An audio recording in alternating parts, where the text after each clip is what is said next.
हाम्रो देशमा बोल्ने स्वतन्त्र कहाँ छ र? जहाँ पनि स्कुल, क्याम्पस, कलेज, सरकारी कार्यालयहरू, अड्डा, अदालत, कहीँ पनि लाटासिधा जनताहरू बोल्ने र बोलेर सुन्ने कोही पनि छैन। यहाँ त सरकारी कर्मचारी र ठुल्ठुला नेताहरू र उनी सरकारी कर्मचारीका भरौटेहरू, उनीका इष्टमित्रहरू बोलेको पुग्छ र पुर्याउँछन् पनि।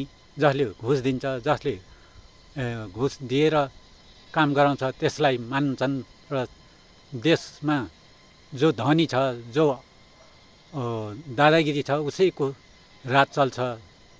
लाटासिधा जनताहरू बोल्न नि के हेरेर आफ्नो भावनाहरू भनेर आफूलाई भएको गलत कुराहरू गलत छ भनेर भन्दा पनि कसैले सुन्दैन र कसैले तिनीहरूको वास्ता पनि गर्दैन।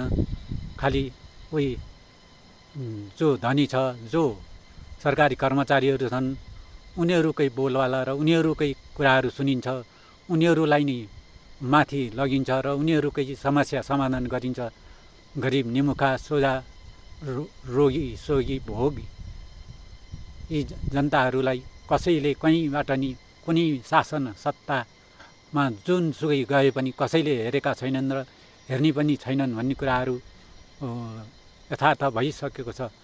हरेक दिन, हरेक क्षण, हरेक जनताहरू मरेका छन्। ती सरकारी कर्मचारी र ठुल्ठुला नेताहरूलाई मतलब छैन। घात गर्छन् उनीहरूले ठुलो कुरा गर्छन् र जनतालाई पीडा दिनुभन्दा अरू केही गर्दैनन्। त्यसकारण यही कुरा मलाई मन परेको छैन। जय देश, जय नरेश।